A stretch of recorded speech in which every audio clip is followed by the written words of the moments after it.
So a couple of housekeeping I've been asked to do. Please keep phones on silent. All right. Good point.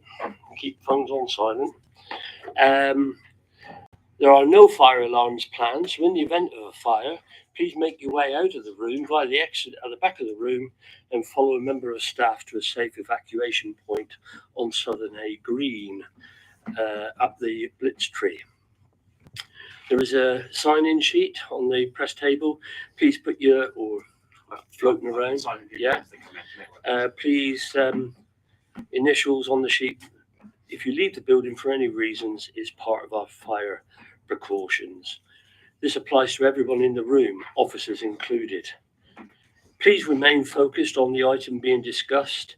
Any questions should be direct and specific to the recommendations being discussed. Please respect other members and the position of the chair. Oh, thank you, Mark. And okay, couple of things. It is a long agenda. We're not going to be here for ages. What I intend to do shortly, around about 8 o'clock, if we're not in sight of completing the agenda, I will seek to adjourn the meeting and we'll have to come back next week. We'll have a bit of a PMB, physical needs breaks, sort of halfway between at an appropriate time to allow people for that comfort break. So I thought I would mention that at this early stage. There's also a change to the agenda, the order of the agenda. We've got some public questions at the back there from two people who are well known to us now and asks questions, and there's nothing wrong in that. And what we will do is we will bring the air quality annual status report as the first item after some of the other things as we go through it. So the first thing is the apologies for absence, and we've got, although not a member of the committee, one from Anne Jobson.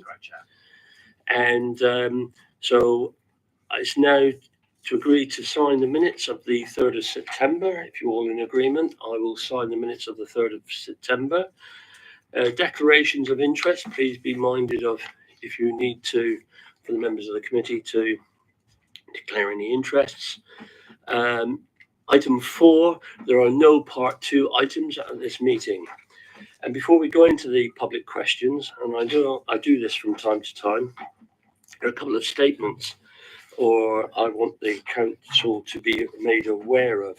And the first one is Mary Arches Street car park. As members are aware, the council has marketed Mary Arches car park for sale during the year.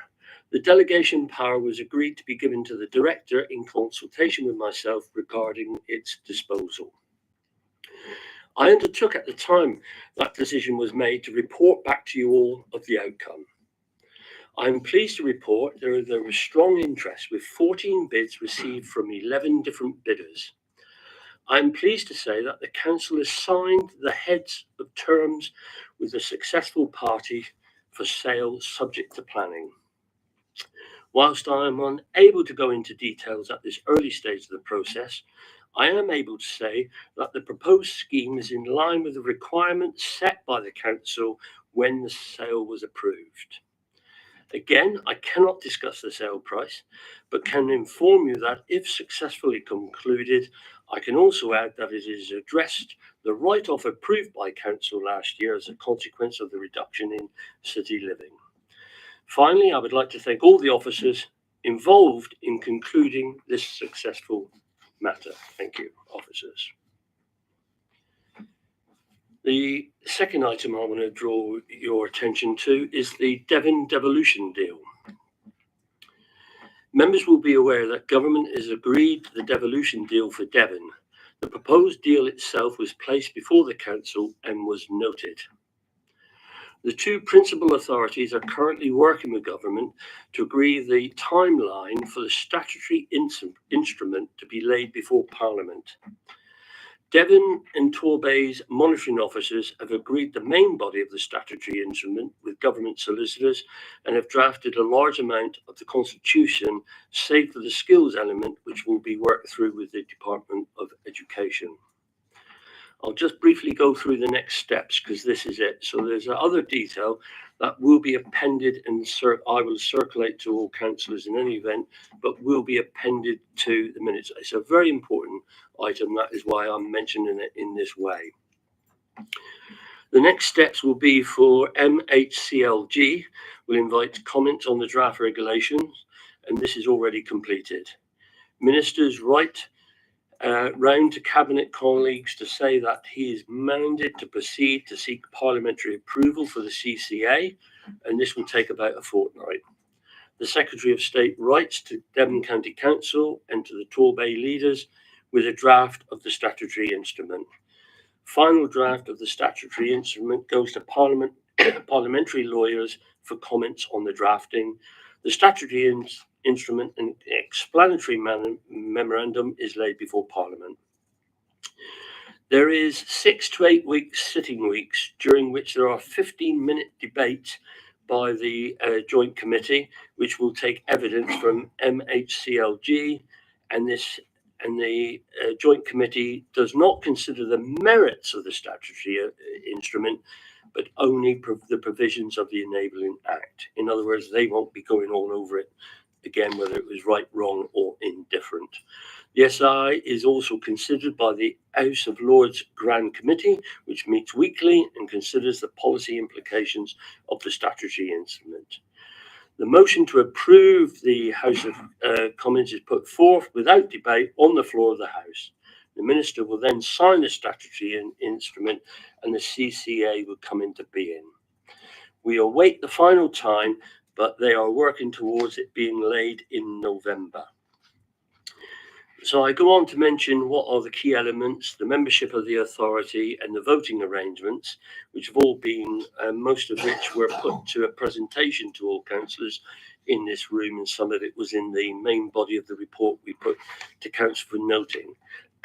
Finally, just to say, as this impacts on us as a council, because sadly we are only we're not one of the principal members, we're only a sort of co-opted member, and there will be 2 from the county districts, and there's a meeting tomorrow in which we will be discussing much more of this, and a full paper of consideration will naturally come to council. So no decisions by myself or the executive is being taken place.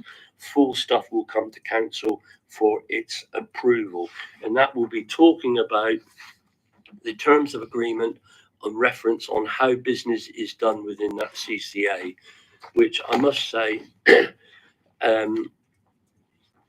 the County Council and Torbay are being very collaborative in working with the district leaders and the other authorities and actually bringing something forward. So we're hoping to have something well for everybody to discuss and consider. It won't be a question of do we agree with it all and do we want to change something, because as I've mentioned, the statutory instrument will be put there and we will have to go forward. So I'm just giving that for a bit of information. There is no decision for us to make, but it is important that we know, and I thought this would be an opportunity. This will be appended, the detail appended to the minutes, and I intend to circulate all councillors tomorrow with a number of documents which will hopefully aid their thoughts. But remember, it is not down to us at this moment. So I just thought I would mention that. So enough of me said at the moment for that. We now go on to item 5, which are the public questions. And we've got 2 public questions which are relating to item 15, Air Quality Annual Status Report. The first one is from Ian Frankham.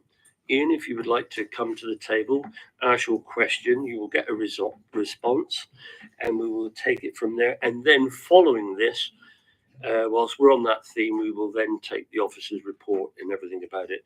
So Ian, your question, please. Thank you. Thank you, Chair, councillors and officers. East Montford Hill, 4 Street, Hevertree Road, Pinhole Road and Honiton Road and Livery Doe all experienced year-on-year increases in nitrogen dioxide. We know why. Does Council agree that the Hattock decision, supported by 4 ECC councillors, suspending the LTN trial was in the best interest of the health of the residents of these streets? Okay, I'm going to defer. I'm not sure it was a unanimous decision of all 4 city councillors, by the way, who sit on there. Ian, just to make that point. I will now ask the portfolio holder, Councillor Ruth Williams, to give a response. Thank you, Chair. Thank you, Mr. Frankham, for your question. The response is concentrations of nitrogen dioxide have in fact reduced at the 5 sites, as is the case with all sites in Exeter since 2019. This is shown in the graphs included within the report.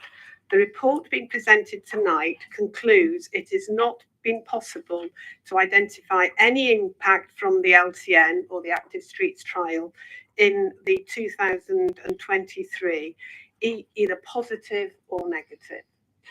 Okay, Ian, you are entitled to a supplementary based upon the answer if you can, because you know your way around it now. Yeah, thank you very much. My question was year on year, not from 2019. However, for the last since the suspension of the LTN, there has been a reduction in traffic and congestion on East Swanford Hill. Therefore, NO2 emissions may reduced. And now, data, I do have to wait another year to find out. Would Council consider sharing this potential good news sooner? Okay, so in answer, I'll allow the portfolio holder to answer your second question, Ian. Councillor Williams, can you answer that, or do we need some time? I will need to bring in Simon Lane, but just the initial response is that what you're referring to is a DEFRA funded, it's a research project, and that the outcome of that, of those detectors is not going to be available until next year. So I'm going to pass over to Simon for a little bit Simon, of information. please, if you can just add some light on those 2 points. Just to clarify, Exeter has 2 fixed air quality monitoring stations which are calibrated and approved by DEFRA, which are in Queen Street on Northampton Road. We don't have real-time data because we are reliant on nitrogen dioxide tubes, which are located in the other areas that we monitor, and they have to be sent off to accredited labs and analysed, and there's a lot of work that goes in to produce the report that is being presented tonight. So we don't have that data to present in real time. Okay, thank you, Simon. And so thank you, Ian. And now another question from Neil Martin, also relating to the status report. Neil, come and join us and ask your question, please. Good evening to you all. We start first of all by saying we wish to thank the 4 councillors on this panel for their votes to suspend the LTN trial in June. However, once again, nitrogen dioxide year on year measured for East Watford Hill has exceeded the level of 40 milligrams, the exceedance objective, increasing again last year, perhaps due to the increased traffic force onto it by the failed LTN trial. When and what action will ECC take to reduce and protect the residents of Hevertree? Thank you for those succinct points at the end. Councillor Williams. Thank you, Neil, for your question. The measured level of nitrogen dioxide at East Swanford Hill was 0.1 microgram per metre cubed higher than 2023, and that was at 40.5 micrograms. So it's 0.5 microgram per metre cubed over the 40 microgram per metre cubed objective. This is a 0.2% increase, which in scientific terms is considered statistically insignificant. So I think we have to be very careful when we're looking at very, very, very small values as to whether they're significant or not. So I would say we cannot make that judgment. This can be compared to a fall of 35% since 2019, or a 43% reduction since 2012, which were when the highest levels were measured at this location. The measures which the Council and other key partners will continue to take to improve air quality are clearly set out within this report. Thank you. Thank you, Ruth. Okay, on here her response. Yeah, thank you for that answer, Ruth. The Quality, obviously, Act, the Air Quality Act has been in place in Exeter for years. We've not yet got East Watford Hill below the 40. Only once has it happened in 10 years, and that was due to COVID. Obviously, the action plan isn't working yet. So what can you do to help the people in Evertree? Please. The action plan is still in place, and we need another year's worth of data. So the current year, 2024, won't be available until it's probably around about next June, July. I think we submit the reports is in July. So we do have to wait until then to actually analyse what's happening this year as well. But in the meantime, the current action plan in the air quality management area, which includes East Watford Hill, that is still in place. Okay, thank you, Councillor Williams. Thank you, Neil. Okay, so I said that we would move number 15 along the agenda, and so I'm now going straight to number 15, and it's the Air Quality Annual Status Report. We've got Councillor Haig can't attend. That's correct. But we're writing to her to respond. She's asked a question. That's correct. And we're going to reply in writing, which is a normal practice. Is that correct? That's correct. Yeah. Okay, so and that will be appended to the minutes at the appropriate time. Thank you for that. So now coming in to the interim director for Environment, Waste and Operations, Simon Lane, and just to say, which I should have done, very naughty of me, congratulations to both Kat Chambers and Simon Lane, appointed as interim directors on Environment, Waste and Operations. Hope you enjoy these meetings. Thank you. So, Simon, your first, you're not obliged to, by the way, your first report, if you can talk to the paper, please. Thank you, Leader. This is obviously a report this is the 11th time I've had to bring this report, 11 years. So I'm not going to go through it infinitum. I think it's just helpful to clarify that we have been encouraged in previous years, and people will note that we've published the DEFRA appraisal of our annual status report. And on the basis of what was said last year and the year before, we've put a proposal into our annual status report to review the air quality management area, which was contained with a consultation process within what is presented with you tonight. However, as detailed in Appendix B, DEFRA wrote back to us and asked us to wait for another 12 months worth of data, so i.e. the 2024 data that we're currently busy collecting, before making a decision on the air quality management area, which is something that I'm duly recommending tonight that we do.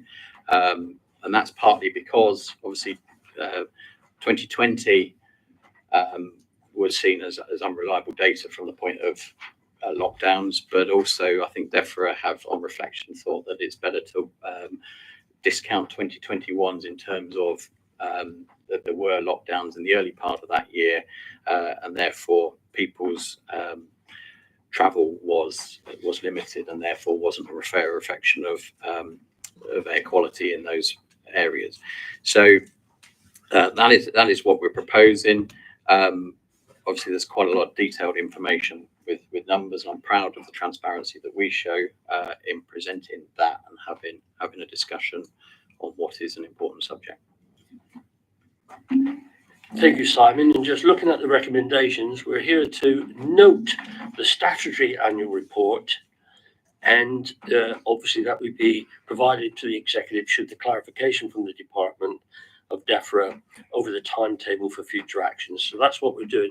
So I'm going to start now by saying, before we get into, if we're going to have detailed questions on the content of the report, the whys and wherefores, I'm going to have to ask for anybody and everybody to put them in detail, because we're not here actually to scrutinise that report.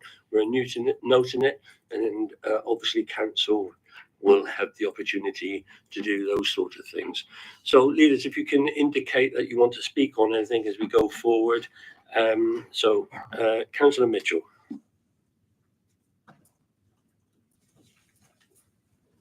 Thank you, Leader. These are just generic questions, and I thank Simon for the 137 pages of reading and diagrams and charts that he's provided us with. But coming back to his overall report at the beginning, it's just really background information for us, and I think all councillors. We work with Devon County Council in relation to this. Is there a lead authority legally within this? Because in your report, you talk about authorities working together, and I'm trying to work out who has responsibility, because in the past, we've tended to note reports, and I just wonder whether we are the legal responsible body in regard to this and have to work with county or defer to county. In regard to the changes that have taken place, and they're all welcome, the decrease, to what extent do we as an authority analyze the rationale for the change? We're measuring items and we've got clear reference of points of reference and we measure it, because as I said, we talked about COVID being a unique situation that affected, but we've got things like the flow of traffic, congestion, the amount of traffic, newer vehicles with better combustion systems. And I just wonder to what extent we are aware of the factors that will cause an actual decrease in it, and how that factors into our later plans, because clearly at the moment we appear to be measuring and we wait for DEFRA to come back to us and say that's too high and do something about it. And I just wonder to what extent we collect any live information on the factors that lead to a change in flow to the measurements. Thank you. Thank you. Councillor Moore, you indicated. Thank you very much, and thank you again for the report. I think it's really important to present this information in graphs and such like, makes it easier for the public particularly to understand. Just in terms of the proposed review of the air quality management area, I think that's important that we do defer it for another year, and I've been looking at your proposed timetable. That I think that provides an opportunity to do some more work around this, because in your report you talk about Exeter has, for example, levels of particulate matter which are causing harm. Then it says this problem is less severe than the majority of the country. Well, the rest of the country is great, but I'm really concerned about what's happening in Exeter. I'm also concerned about other areas. Obviously, Heavy has been mentioned, but there's still ongoing high levels of NO2, for example, in my ward in Bonhay Road and in Red Cow Village, and the trends aren't particularly downward in a great way. They are down, but not. So I think it's really important that we recognise that from statements made by Public Health, Devon County Council Public Health Director previously, that living with ongoing high levels of NO2 and emissions particulates is not good for health, and they have serious health impacts. I know you've heard me say this before, Simon, but it doesn't have to be an illegal level of air pollution in order to have severe impacts. So in terms of reviewing the Air Quality Action Plan, I think it's important for the executive to consider is that how, and following on from Councillor Mitchell's point, how do we actually make best use of this data? So we are responsible for monitoring it. The county is responsible for a whole range of other actions and also public health. We need to really look at outcomes that we want to achieve in terms of improving public health and reducing air pollution. And we need to be really clear about the actions in the Air Quality Action Plan that we've had, because on the one hand, we've got a report full of data.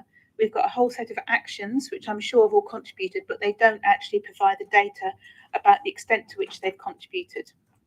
So we need to understand how effective each of those actions have been. So 2 years ago, I put in a request for scrutiny.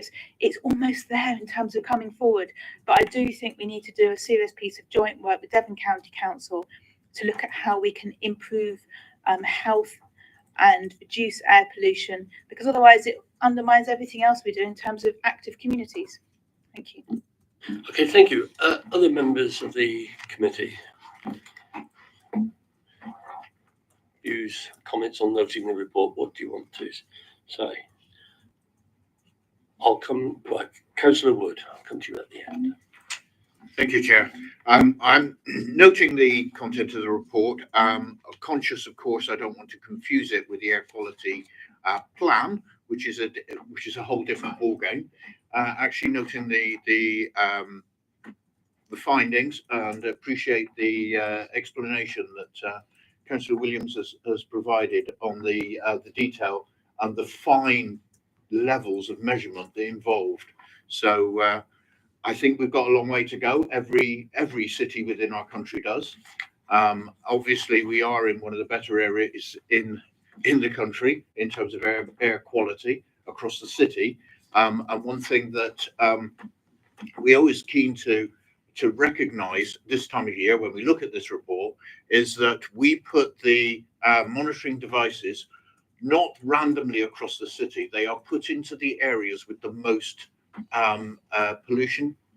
So when we actually see that there is heavy particulates present or high levels of NO2, that's something we need to address. It is definitely something that DCC needs to work with us to try and reduce, but we actually do expect to see those levels. It is an area of high pollution. It isn't representative of the air quality across the city. And I think it's worth remembering that. Thank you. Okay, thank you. Councillor Bizard. Thank you, Chair, and thank you for the report. I agree with my colleagues and also welcome, obviously, the positive aspects, positive improvements in terms of falling measurements rates, and I wonder whether this is actually useful data. I also agree that there's still a lot of work to be done here. I wonder if it's something that we can talk about with Devon County Council when we raise with them the issue of buses and the opportunities that are being provided by the new government in terms of running a municipal bus service in Exeter, which would have, I think, a very significant impact on our emissions if we can get cars off the road and people into public transports. Thank you. Thank you. Anybody else before I come into Councillor Williams? Thank you, Chair. I'd like to start with flagging a very important sort of line on page 3 of the report, which says no sites had levels in 2023 in the range of 35 to 40 micrograms per metre cubed. So that's really, really very, very good news. And I recognise, yes, we've got one that's just above the objective, but overall, that's fantastic news about the air quality of Exeter. With regard to the current air quality action plan, it covers 2019 to 2024. So in order to make an evaluation, we need the 2024 data. So it is, in my view, good that we're continuing with the current arrangements in terms of adhering to the current air quality action plan. When it comes to reviewing possibly a reduced air quality management area, as was suggested in this report, but DEFRA have asked us to continue with our current air quality management area, we will of course be evaluating the success or otherwise of the current air quality action plan. And the partners who were involved in devising that, it included the public health officer at Devon County Council. So it's inconceivable that we won't be doing an analysis of the current air quality action plan and what we need to do to move forward to developing a new one, including defining a new air quality area. So I think that councillors should be and the public should be reassured that we've got a timetable there set out for if we were going to do it this year, but we are deferring it for another year, continuing with our current air quality management area and the air quality action plan up to 2024. So I hope that is reassuring for everybody. Thank you, Councillor Williams. So, noting the report and dealing with that is one thing. Some of the other issues that have been raised, Simon, about the status of our role and what is involved, I'm not going to necessarily ask you to detailed answers to that, other than to give a commitment to, I'll ask you and Councillor Williams to discuss some of the points that have been raised in the discussion, because I think they're quite important on how we take this forward, because we have this sort of discussion every year. Every year we have this discussion. What can you do? What you should be doing better, and so on. So I really think we need to bottom that out, and to whether or not, as Councillor Vizard mentions about whether or not this is in some transport. And as for running a municipal bus company, all I'd say to Councillor Ding Ding is what, and I would like to see that, as you full well know. So I don't want us to get into a debate over all those issues now, other than just take some on board. We need to look at, so we need to check what's been said here tonight and some of those points raised to see what we can do as a consequence of all this. So is there any quick answers you can give to any of the points that have been raised, Simon? Yes, Chair, if you'd like me to. So in terms of our roles and responsibilities, we are the lead authority for measuring it, so collecting the data, and then seeking to coordinate with others an air quality action plan, where we have an air quality management area declared. Obviously, in writing an air quality action plan, we need the cooperation and coordination with others, because as a district council we have very little control over the things that lead to air quality, which sort of leads nicely into your second question, which was what is the factors. So air quality has no boundaries, whether that be council boundaries, nation states, or international. You know, what's going on in the world does affect stuff. So you've got things like industrial, traffic, and domestic that are all contributing to issues, and atmospheric conditions obviously have a big say on what goes on. Most notably, I watched something the other day which was reconstructing the smog of London in 1953, I think it was, where the Clean Air Act then came in, that demonstrates that most. I think the other bits with respect to that Councillor Moore has raised, I think we'll take offline and give a written response. Thank you for that, Simon. Thank you. So we've got the three recommendations there before us, which I'll move those recommendations from the chair. Can I have a seconder, please? All those in favour? That's unanimous, Chair. That has been carried. Thank you. We now go back to item 6, which is the review of the corporate register. And this is, we've got a recommendation here that we approve the register in Appendix A and the summary in Appendix B. Dave Hodson.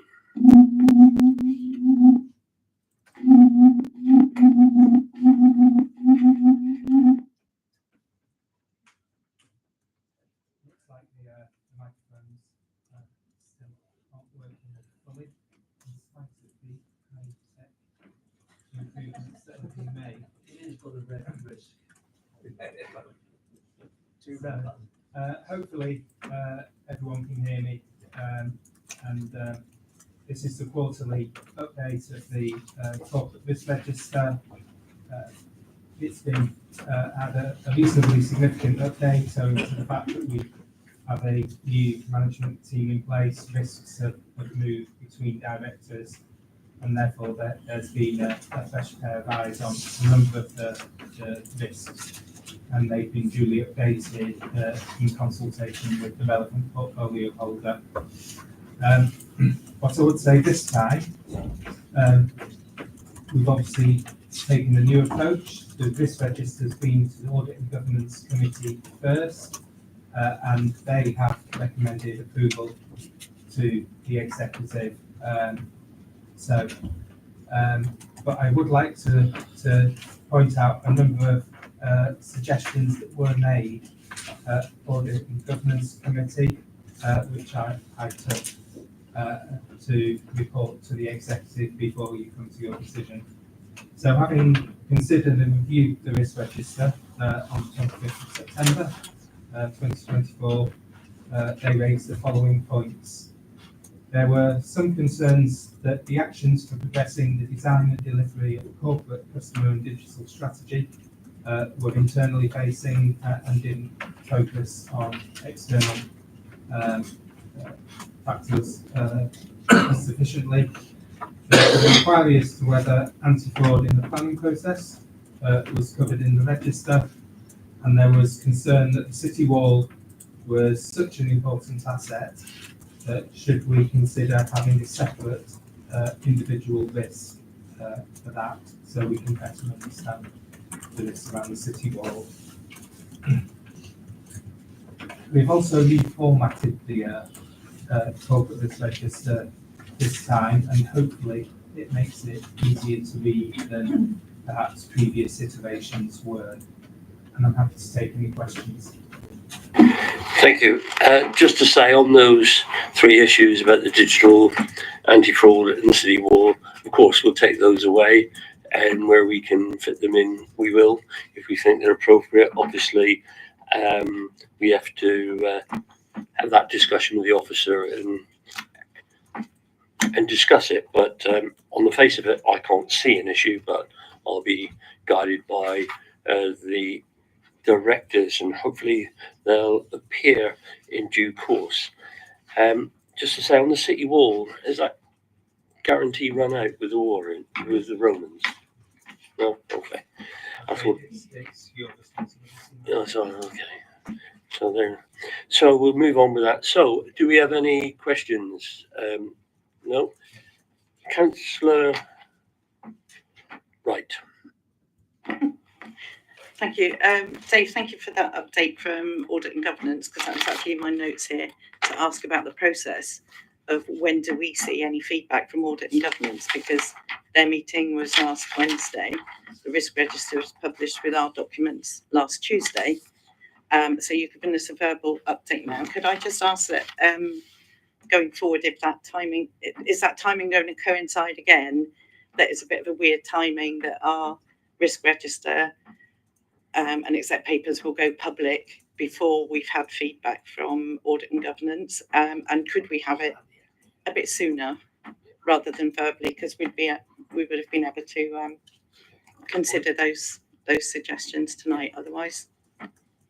Okay, thank you. Is there anybody else on the?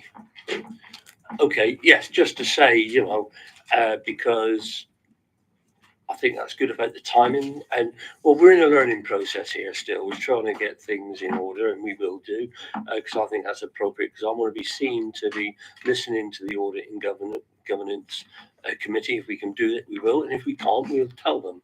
And of course, we would need time for all of that. So I think it's appropriate, because otherwise they're going to wait until the next executive for us to comment on it. So hopefully we can do all that, Dave. I don't know if you wanted to comment on that. So I would say there's a review of corporate governance being undertaken currently. Part of that is looking at the timetabling of committees, and you're absolutely right, this is one that we can do. I would suggest with the timetabling set at the moment till next April, you're probably in this situation for at least the next two. So the next iteration goes in November to Audit and Governance, and from memory, I think it is the week before the executive again, and then March, April next year. After that, the timetable is still being finalised and being reviewed, and I think it's something important that the challenge is, if we wait too long, there's too big a gap between Audit and Governance, and actually we'd almost be at the next Audit and Governance review of the stuff before the executive consider it. But it's certainly something we will look at in terms of the time. Thank you, Dave. It never seems as easy as it's portrayed, but hopefully we can get some positive news to the next Audit and Governance with regard to those remarks. And with the timing, I'll just record that as a read. Is that okay for now? Right. Okay, so we got a couple of recommendations there, and I move them from the chair. All those in favour, can I have a second? Yes, Deb, well done. All those in favour, please show. Thank you very much. So we now move on to item 7, which is the review of the general fund revenue budget, Q1. And we've got 5 recommendations. Here again, Dave, off you go. Thank you, Chair. So this is the projected outcome for the general fund revenue budget as at the end of the first quarter of the year. I'm pleased to say, because this is unusual for the first quarter report, to say that at this moment in time we're projecting a reasonable underspend in the budget, but I think it's important for members to note an overall underspend does mask some areas of concern again within the budget. Interestingly, not the same areas of concern necessarily as last year, where we did quite a significant amount of work to rectify them. But they shouldn't come as a surprise to either yourselves or the wider public who take an interest in local authorities. So the areas I want to highlight are housing needs and homelessness. Now, if anyone watches the news, they will know that's a national issue where there's challenges nationally with cost control in housing needs and homelessness. The second area for us is planning income. So members will recall that central government increased planning fees quite significantly last year, and we put an appropriate balance into the budget. At this moment in time, the planning income is projected to be £250,000 lower than budget. What I would say is it doesn't take many major decisions to bring that back on track. So it's an area that we will closely monitor throughout the year. And the third area is our commercial property portfolio, where we have a number of vacancies in the commercial property portfolio, which are projecting quite significant under recovery of income compared to normal years. The report also requests a number of supplementary budgets, which I'll draw to your attention, and those supplementary budgets need to be considered and approved by full council. Of the supplementary budgets, just under £50,000 will be funded from general fund balances. A number of the other budgets are self-financing, i.e. we get grant or income to fund the expenditure, and the couple will be taken from our earmarked reserves. And I'm happy to take any questions. Thank you, David. Do I have any questions? Councillor Moore. Thank you very much. Obviously, it's quite worrying to see the increased requirement for temporary accommodation. And I just wanted to know about the lease from the former night shelter, about how long that's for and how quickly can it be brought back into use. It seems that people need to be given emergency accommodation, so that is an obvious place. And I just wanted to question you a bit further about the underlying impact of these trends. So in terms of, a number of places it talks about inability to recruit, so I assume there's an increased cost through use of temporary staff. The restructuring has lost staff, there is reduction of income, and then there's additional burdens. So, and obviously there's changes through the One Exeter programme, which is leading to reductions. So I'm just really concerned about the consideration of impact on services, both in terms of capacity to deliver. I see later on there's a mention of looking at the corporate plan about achieving outcomes, but at this stage it looks like the council is going to struggle in terms of heading in that direction. Thank you. Councillor Mitchell. Thank you, Chair. Following up firstly on the housing needs and homelessness, you're showing a projected overspend of 350,000. I note in the report you make reference to government grants which have yet to be confirmed and the anticipated region of 200,000. are they included in that 350,000 or not? That's just a basic question. Are we really talking about? Point, and we'll, Yeah. we'll hopefully hear the answer to that on that one? Can I? Yes, Yeah, just keep couple of going. other points. Sorry, we've got cross-reference so many pages here. On parking services on page 56, we show a net approved budget of 6.1 million positive revenue to the council. We know from last year there were warnings about loss of income, etc., and we know we suggested revising prices.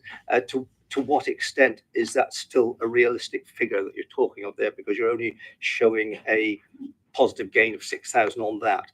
At what stage will we get the numbers to know whether we are on target in relation to that figure? And lastly, on the corporate property situation, we're talking of a loss of income rather than a cost of 400,000 by the end of year. Is that figure based upon the situation as now in regard to vacant properties remaining that, or does it take account that you anticipate that some properties will be rent in the meantime? So is that, strictly speaking, an accurate figure projected? Thank you. Okay, we'll try and answer some of those at the end. I mean,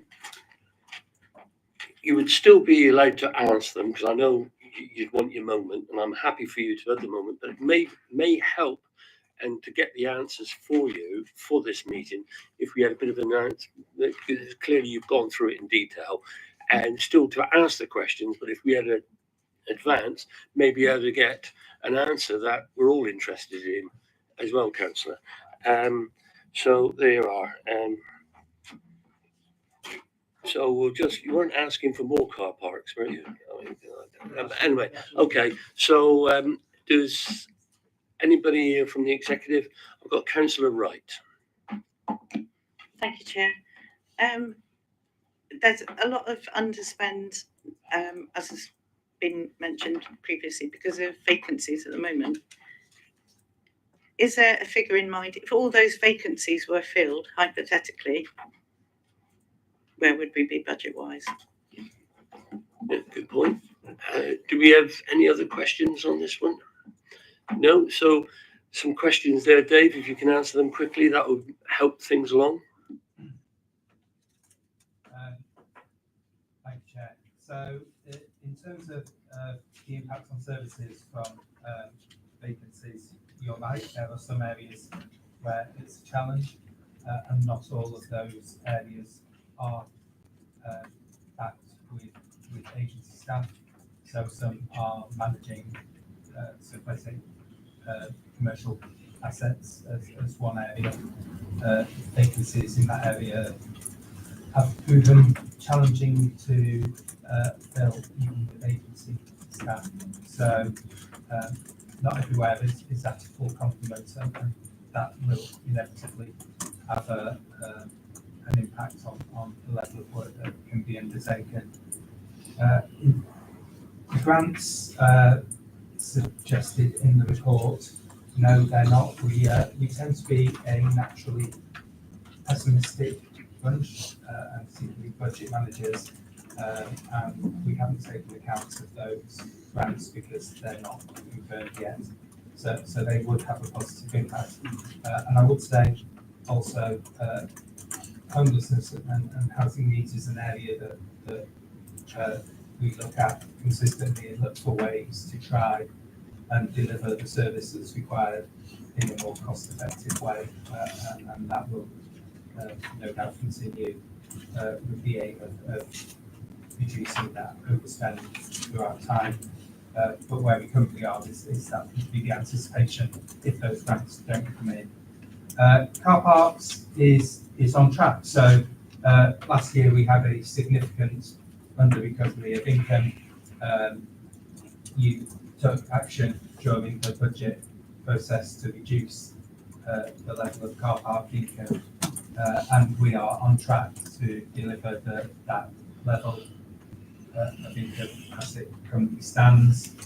£6,000 on a £9 million income line is not a bad effort. I'd like to take the credit for that. And perhaps we'll wait till the end of the year to find out where it actually lands.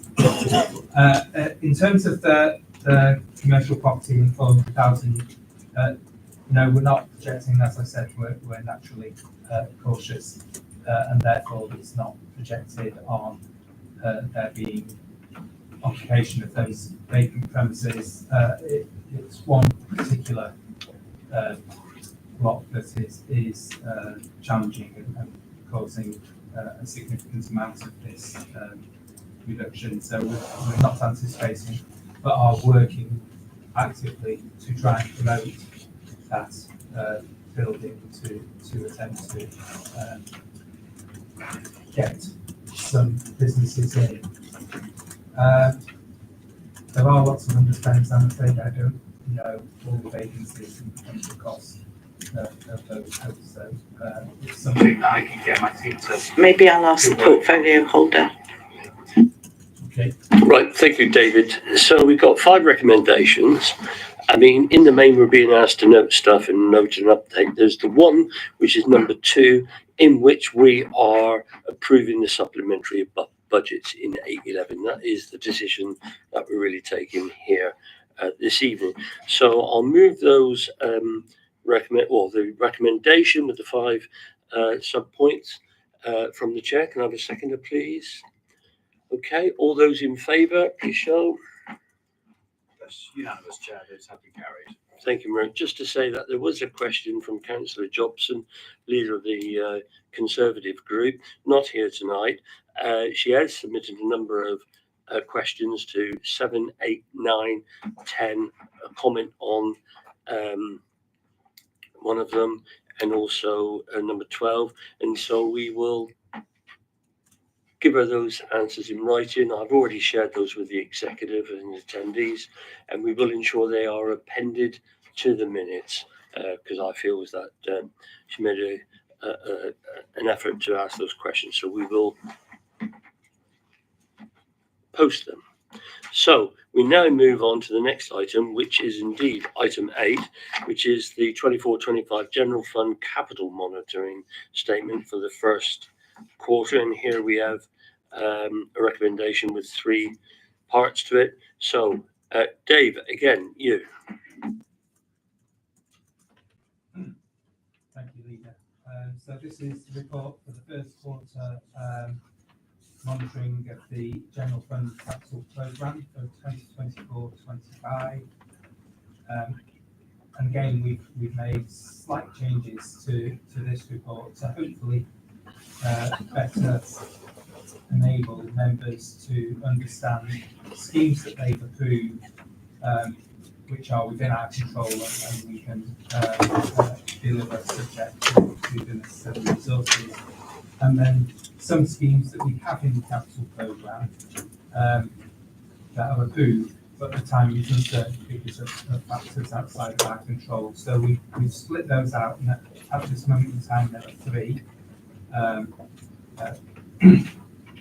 that we've identified where there's factors outside our control. So in overall terms, the capital programme for next year is increased to 31.8 million. Of that, which is 7.5 million is uncertain as to the timing, and 24.2 million is the programme to be delivered in the next financial year. At the moment, we're projecting 18.5 million, close to 19 million of that 31 million will be spent in the year, with a number of deferrals which are set out in the body of the report. So just to highlight some of the key points in terms of the projects that have uncertain timing, just to explain what they are. We have a pot of money set aside for enhancements to the Guildhall Shopping Centre, mainly to be used for fit outs of new properties when leases come to an end and the new business is going to go in. You often get a landlord's contribution to that, which is then recovered through the rent throughout the period. That clearly relies on a lease coming back to the council and not being renewed by the existing tenant. So we're absolutely uncertain as to the timing of that. And it appears that in this financial year, we will only need £300,000 for that. That will be financed from the income from the Guildhall Shopping Centre. So won't actually incur any borrowing for the council. The second key one is the green space depot site that you recently approved that relies on suitable premises becoming available for us to bid on. So we have a member of the estates team actively looking for appropriate site for the depot, but we're reliant on something becoming available within the city in an appropriate place.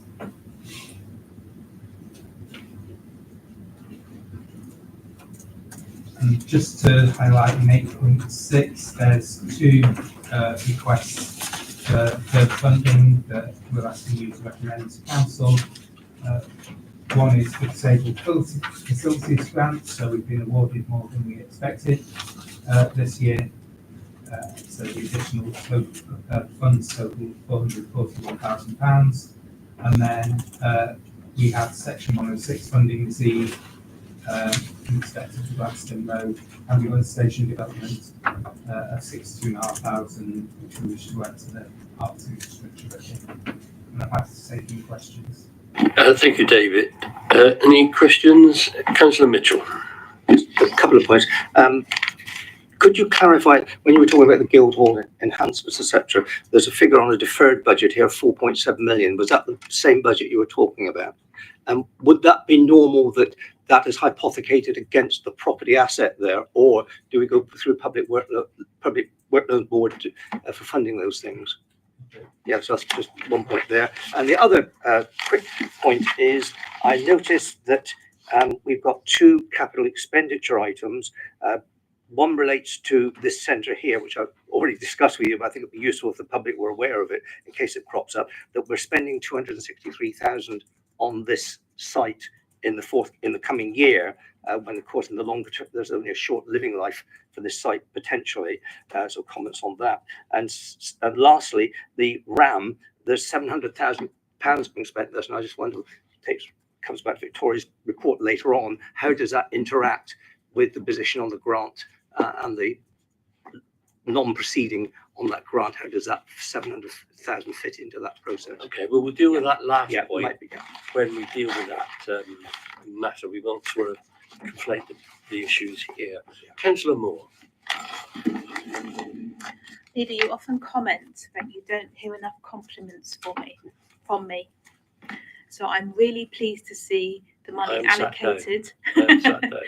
I'm really pleased to see the money allocated for Mallison Bridge.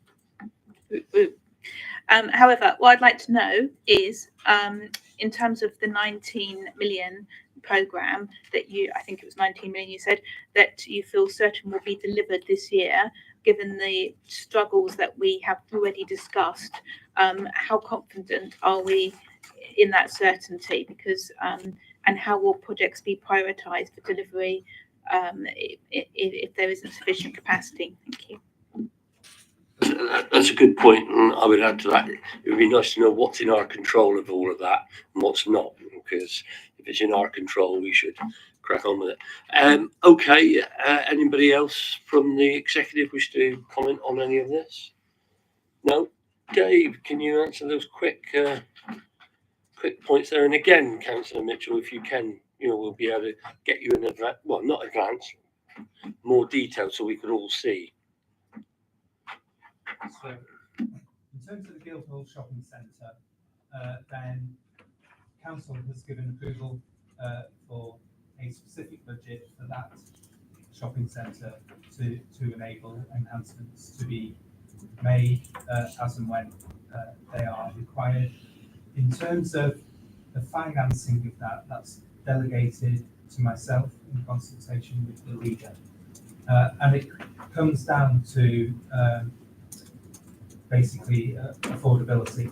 So where those capital contributions are able to be financed from the Guildhall Shopping Centre income, then naturally that would be our preferred outcome, because the Guildhall Shopping Centre income is limited in what we can spend that on. We can only spend it on enhancing that property itself or on other regeneration projects around the city.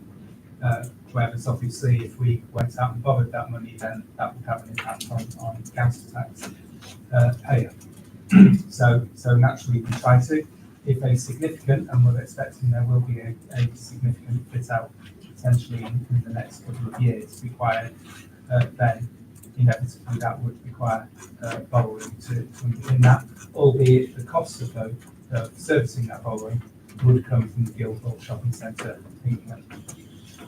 In terms of the Civic Centre booth, I understand your point. I want to make it absolutely clear. So far, the executive have approved looking at the next phase of a potential move, and I want to make that word clear, a potential move from the Civic Centre. So council have not given us authority to move from the Civic Centre as it currently stands. We are looking at costs. I don't know what those costs could be. It could be that I come back to council saying, in my opinion, it's unaffordable, and therefore I recommend that we do not move from the Civic Centre. So it's purely a feasibility to get detailed costs so we understand that position. In the meantime, we have a roof on a flat roof. Flat roofs are awful, don't really design them. On phase 3, which was leaking, and the leaking, the water ingress became worse. Phase 3 is partially occupied by Citizens of Advice, partially occupied by Devon County Council's Children's Centre. Whilst you could potentially mitigate the side occupied by Citizens Advice, because they also have accommodation within phase 1 of the Civic Centre, not so easy to move the Children's Centre, and therefore the work had to be undertaken in order to protect the premises and to keep them safe for the children and adults that occupy that area. That won't necessarily be lost if we did move, in that it would strengthen the roof, and one of the options for anyone who may wish to purchase the Civic Centre is to actually use the existing structure and redesign the existing structure to potentially use it, and that would likely include an extension built on top, so a stronger roof will hopefully benefit that. And then in terms of the RAM, I am just going to answer that. This is a separate budget. This relates to the replacement of the roof over 2 of the galleries on the top floor. That work was financed through a separate grant alongside a contribution from the City Council, and that work is virtually complete now to enable those 2 galleries to operate as intended. And what about the 19 million quid? So what's in our control and what ain't? So you're right. So you will remember from the revenue budget, I said budget managers are naturally pessimistic.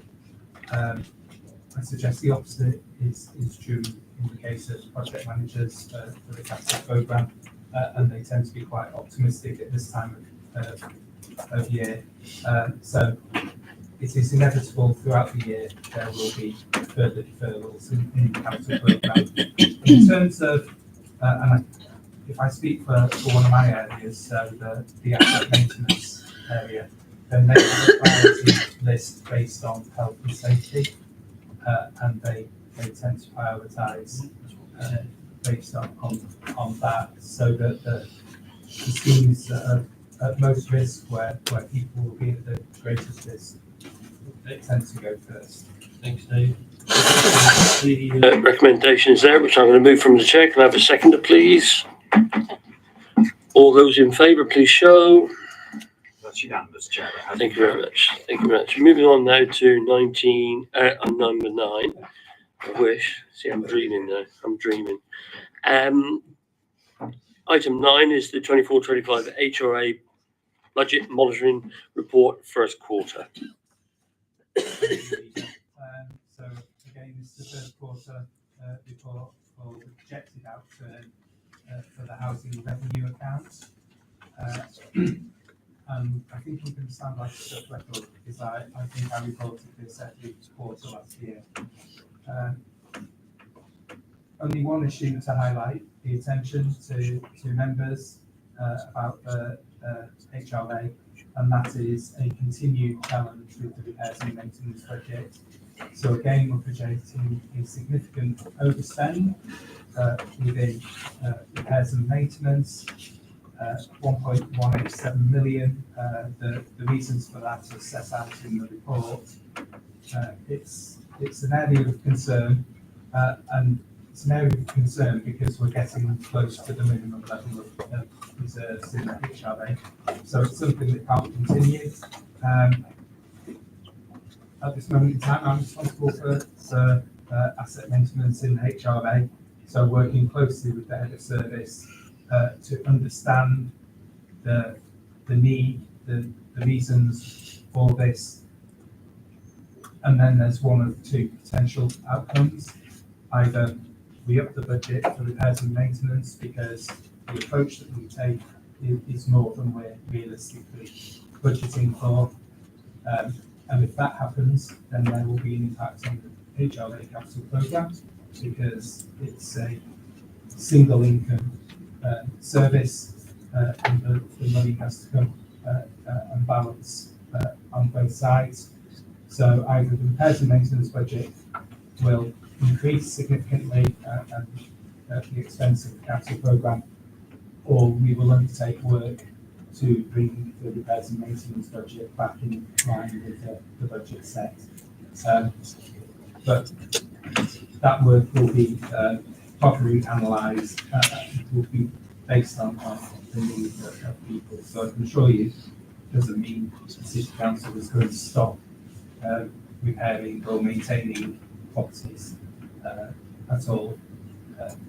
But we will come back to you with the options available after we've analysed. Okay, thanks for that, Dave. I'd rather not. So we're not making a decision on that tonight. So I'm going to be quite clear. I don't really want to start debating that tonight because we're not there. We'd be talking about a what if situation, and I'd rather not to. So to keep to the fact that a monitoring report, and I would remind us that there is one request here for the 95k estate management approval from the capital fund, and really as an executive that is what we are dealing with because it's only a Q1, it's ongoing. That is really what we're deciding tonight. Okay. I would make it clear that 95,000 is in the budget. It's company capital that needs to transfer back to revenue. Absolutely. That will reduce the revenue contribution to capital to fund. Right, thank you, Dave. Right, any questions? Councillor Mitchell. Just one point. The heading on the report talks about repairs and maintenance programme. I'm just wondering, Dave, can you give us an indication of the balance between planned maintenance and urgent repairs? It would appear from the figure that 700,000 is general maintenance, so I assume is planned maintenance. So that would mean about 50%, 400,000 or something equivalent, is repair work. As long as I think we're getting the balance right towards maintenance rather than repairs, we are making progress. And Okay, I think we should be positive thank you about for that. Anything else? Any other member wish to make a contribution? No. On that last point, that's a detail. If you can answer it quickly, please do so. Otherwise, we need to get back to Councillor Mitchell with an answer, a detailed answer. I think I'll take that back. Yeah, I thought you may do. Okay, so just once again reminding everybody, it's about that one recommendation that we are looking at, and David's explained the impact of that. So I'm going to move these from the chair. Can I have a seconder, please? All those in favour? That's unanimous, Chair. That has been carried. Thank you very much. That's item 9. We now move on to item 10, which is approved projects options report, and here we are. It's an either or option, and I'm going to move from the chair that we're going for the bullet point 1, the funding of the project to complete and delivering the remaining 7 properties outstanding in relation to the Langs scheme is what we will be moving. Okay, and do I have a seconder for that? Okay, so David, if you, is it you? Yes, I think it is. Well, it's all bad news, so it's you, isn't it, David? So David. This isn't bad news, it's positive. So, members will recall a few years ago, council approved a scheme to deliver the remaining Langs properties in St Thomas, but because of interest rates, it was unaffordable, unviable, and would have had a significant ongoing impact on the rest of the HRA and housing tenants. So it was delegated to me in consultation with the leading portfolio holder to approve that. Further to that, a further report on Core Mode Phase B and C came to Executive and Council in the same format. So again, 2 schemes that keen to deliver, but at that stage were unviable and would have a negative impact. So again, was delegated to me in consultation with the leader and portfolio holder. We have a small amount of capital receipts that have been freed up by decisions of the government to change the percentage of capital receipts required for that size. It's freed up around 1.4 million capital receipts that we can use. That 1.4 million made one scheme viable and one element of the other scheme viable, and therefore it's appropriate that members take the decision, not an officer, on which scheme to proceed with, and therefore we're really asking which of those 2, they're both now viable with that 1.4 million which we'll have to proceed. Okay. Thank you, David. And I've moved what we would like us to do. Do I have any comments? Councillor Moore. So I just have a quick question. I wasn't quite clear if the Langs project included the purchase of the additional Langs house. I'll get you that answer in a moment. Do I have any comments from anybody on this side? Councillor Wood. Thank you, Chair. Yeah, I think this is, as David said, I think this is good. This is a good news story. I think it's great that we're able to deliver this project. It's well overdue. I'm glad we've been able to overcome the problems that the government of the day imposed on us. And it's great that we're going to deliver it. And that is, but it's not a choice of either or. It's a what are we going to do first? This is the one we can do now, so let's do it. Thank you. I'll come at the end, okay. Councillor Wright. Thank you. Yeah, first glance, this seems like a really difficult, horrible decision to have to make, because obviously we want both to progress straight away.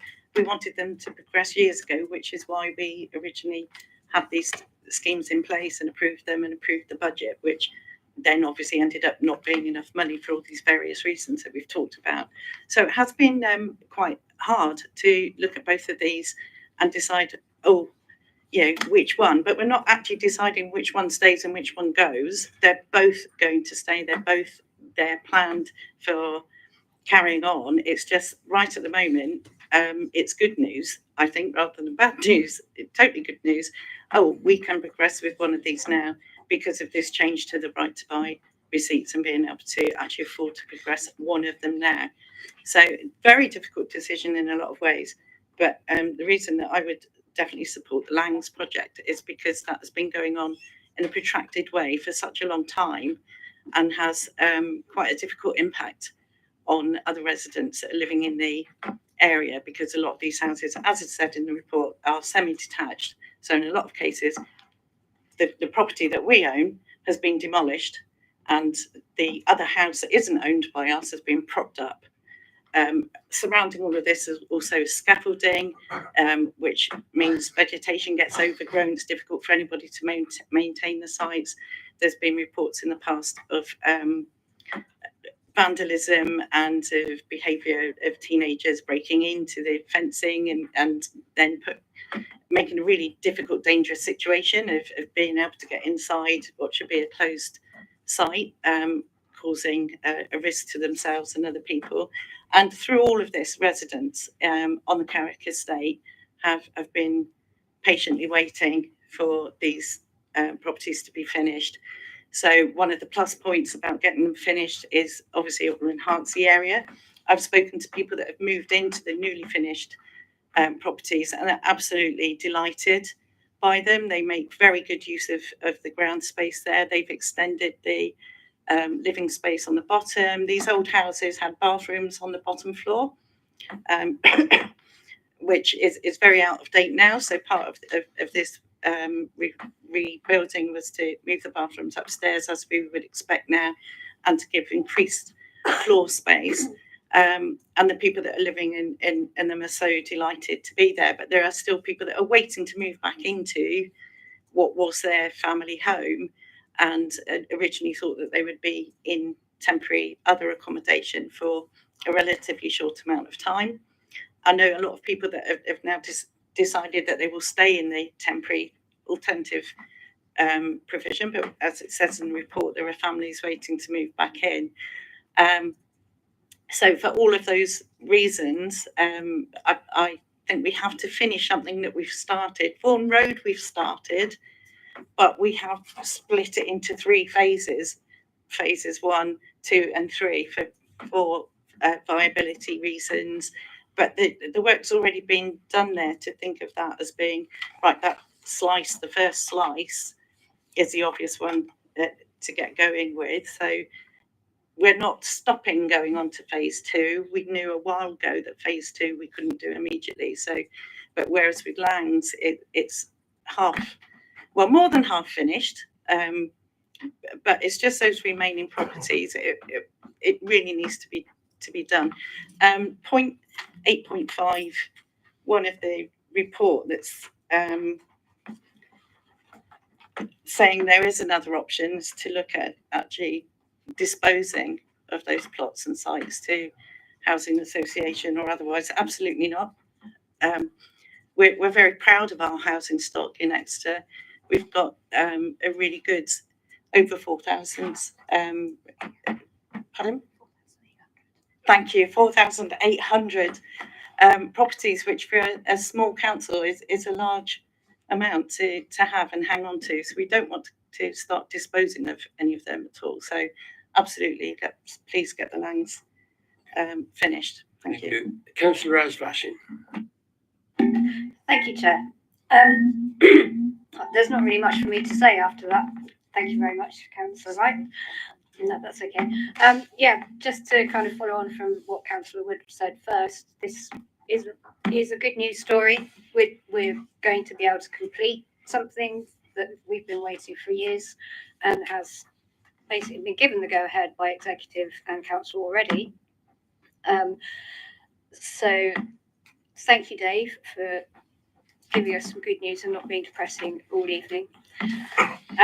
For me, it was originally, when I was brought this, it seemed like a very difficult thing to have to decide between one or the other, until I realised that actually, no, it's just, as you said, which one are we going to do first? And to me, the Langs scheme, as has been said already, actually has families still waiting to move back into their homes, and that is very, very important. Obviously, when Vaughan Road gets up and running again, we will have new homes for new people, but these are homes that we are finishing for people to move back into. And I think it's very important that we remember we're giving homes back to people that we'd currently not been able to let them use. So that's all I have to say on it, really. Thank you very much for finding us the funds to do it, and we look forward to being able to do Vaughan Road very soon. Thank you, Councillor. So that's the recommendation, which has already been moved. Just to make sure I'm doing it correct, we'll move it again. Yes, so just to confirm, Chair, so you're going to move funding for the project. Bullet point 1, yes. There are 7 properties outstanding in relation to the Lake scheme. Yes. Chair, second. Yes. Okay. All those in favour? That is unanimous for that bullet point, Chair. That has been carried. Thank you very much indeed. So we now move on to item 11, Household Support Fund, Scheme 6. And here's a recommendation that we recommend this to Council. David. Thank you, Leader. After the reading endorsement of not being depressing, I hope to embed that with this report as well. So this is the 6th Household Support Fund scheme. Very similar to the report I brought for Household Support Fund 5. The timing is very tight, so it's quite a late in the day decision to extend the Household Support Fund.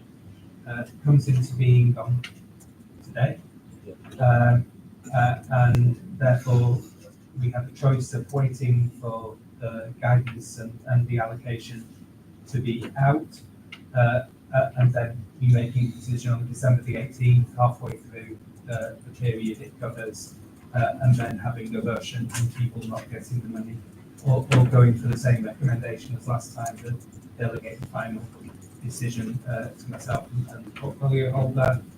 I do have an update for you today in terms of the information. So last Friday, the DWP guidance was released, and it's largely unchanged from Household Support Fund 5. Devon County Council's plans are also largely unchanged. The district allocations we don't have yet, but they're expecting to be at least what we received for Household Support Fund 5, and potentially a little bit higher. The indicative plans for districts are to direct towards pensioners, so members will have noted from the report that there's an increased emphasis on pensioners, direct towards pensioners, and then an open application process, such as we've used previously. So we're on track to run our third scheme in line with the other districts' approach. And just the final few steps we're waiting for are the confirmed allocations and funding agreements with Devon County Council. Then we'll draft the proposed policy for Household Support Fund 6. And we're currently, the team is actively working with its known pensioner benefit cohort to improve the take of the pension credits as well. Thank you, David. Any question or contribution? Councillor Mitchell. I don't know how to declare an interest on as a pensioner. Can I welcome this report? First of all, it's sad that when you look at the 2,100 households on average, they got £138 grant last year, and they're going to be facing £170 increase in their energy costs this winter. So it is helpful, but it's not the salvation that many of us would hope for. My only point I really want to make is many of, particularly the pensioners, are not internet savvy. They do not have smartphones. I know you talk about direct mailing here. Can we make as much as possible paper-based for those and phone call based for those, so those people have the confidence they can speak to someone, get the help, and get some help this winter, particularly with fuel costs for the elderly? Thank you. I can assure you all that work is being done in any event, but thanks for reminding us. Councillor Moore. Thank you. Yes, and I noted the emphasis on reaching out to support people who aren't on pension credit. That's really important in light of the government's move. But I am concerned that within terms of the level of demand that's been shown here, whether we're going to have sufficient funds to meet those people who are now feeling they need to because they don't have the pensioners that need to come forward, and those people already need to access this fund. Do we have any details on this a number of rounds that we've had in terms of over subscription? Do we know how many people have been turned away? Do we have any statistics on trends? Have we been able to meet everybody's requests for assistance? And do we have any information that we can feed back to government to say these are the pressures that people are under, and to make them aware of what people's needs are? Thank you. Do I have any other contributions any other members want to say? Councillor Vizard. Thank you. Yes, I obviously welcome the fund, welcome the work that's been done in preparation. Thank you very much for that. It is it's not a depressing sum of money to be giving, but it's obviously depressing that there is still a need for it after the legacy of the last few years. Just on a slightly different perspective, can we, and I'm not sure about the uptake question that Councillor Moore's asked about, but I'd actually be keen that we do ensure that comms is out there, that people do know that they can come and claim this. So I would just call for to ensure we've got our comms strategy right and people know it's there. But very welcome emphasis on pensions. Thank you. So if there's no other questions in relation to the trends, I think that's quite important. Surprised we haven't done it before, that we waited until now, but I think that is important as it becomes acute and winter comes. So I think we can find that out. That will be certainly information that I'll want to know. Also with the comms, I can assure you, Councillor Vizard, that we will be doing just that.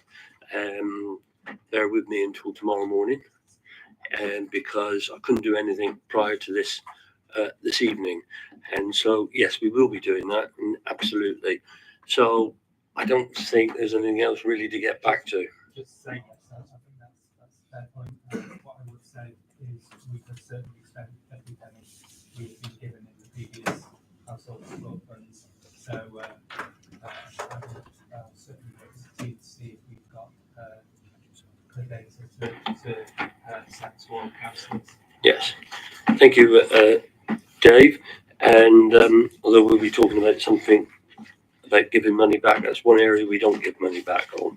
So we've got the recommendation in front of you. Can I have a seconder, please? All those in favour? That's unanimous, Chair. Thank you very much. We now move on to item 12, which is the Public Sector Decarbonisation Scheme 3B project for the RAM in the Riverside Leisure Centre. And you've got two recommendations here. And so is it Joe leading on this? Joe, Yeah. can you talk to the paper, please?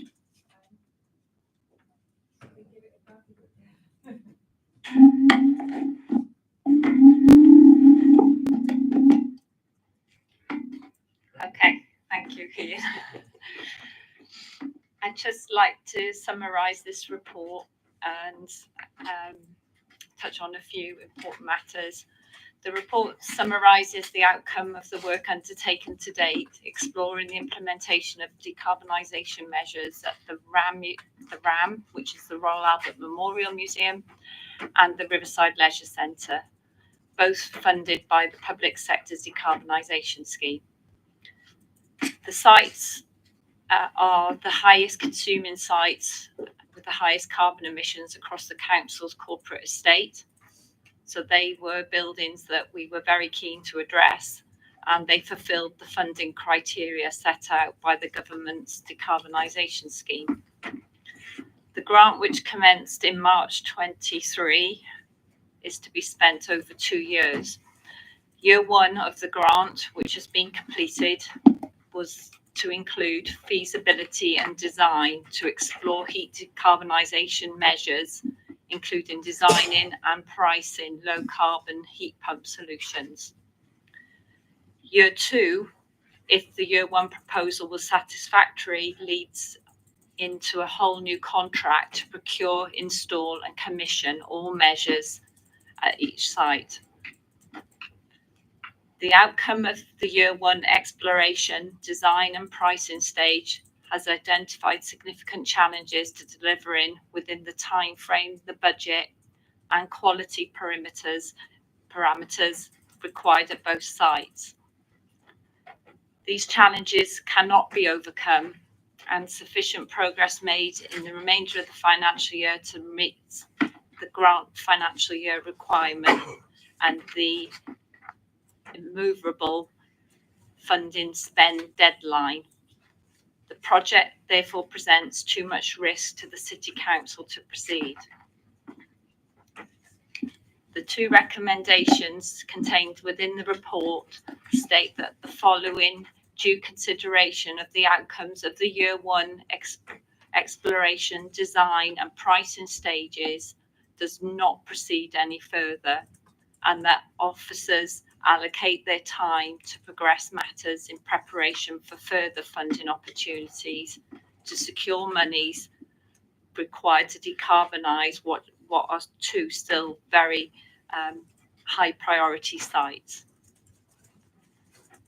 The reasons for this recommendation are that the outcomes of the feasibility design and pricing stage has resulted in the position that the progression of the measures at each site are not acceptable to the City Council. It is fundamental that the proposal is the right building solution, that it can be delivered within a set time frame and within the approved budget. To continue spending money on the public sector decarbonisation scheme project will expose the City Council to unacceptable levels of uncertainty and financial risk. This is funding that we do not have secured. However, the work undertaken so far in the feasibility design stage has identified challenges and opportunities that we need to address to move forward, to get a scheme that is 100% right, a working system in public buildings. These are operational buildings that the public use on a daily basis. So I'd just like to add that moving forward, the grant funding that was spent in year one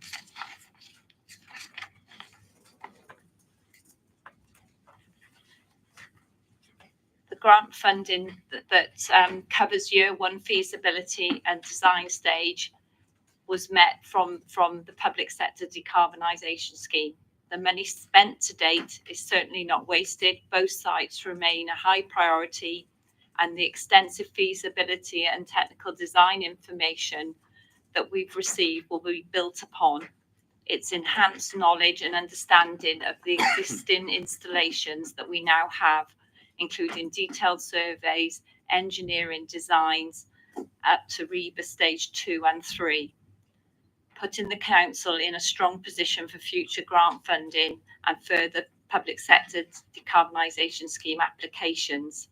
Salix, who manage the PSDS scheme for the government, have just announced that there will be a release of further funding, PSDS 4, in late autumn.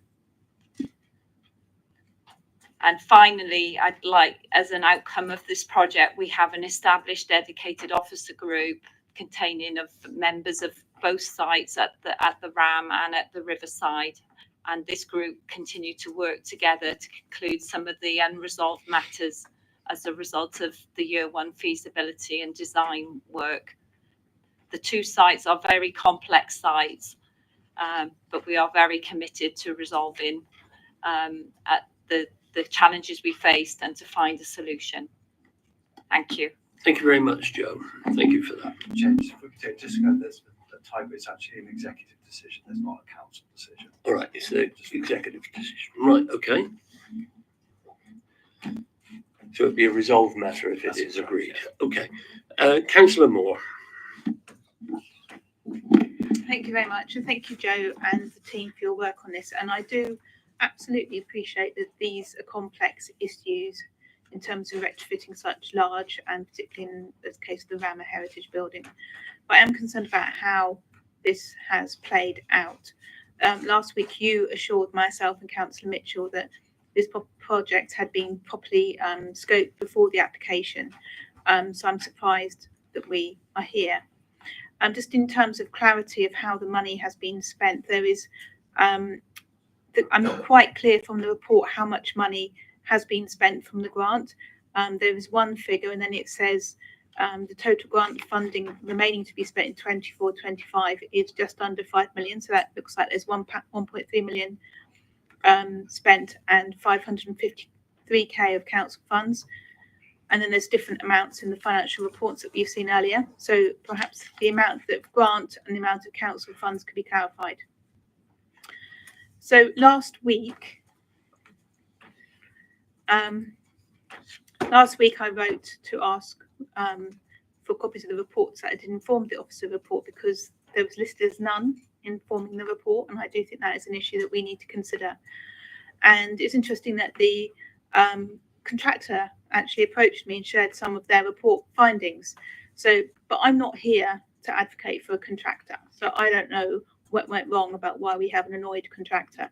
But the information that they did send, I do have concerns about how such capital projects are managed, and how we handle technical advice and reports within the council. So it's been said that the council can apply for funds again. So if the grant round opens in November, I'm not clear from what we've been told about are the energy solutions which weren't viable in May, will the council be applying to deliver those in a whole year in future?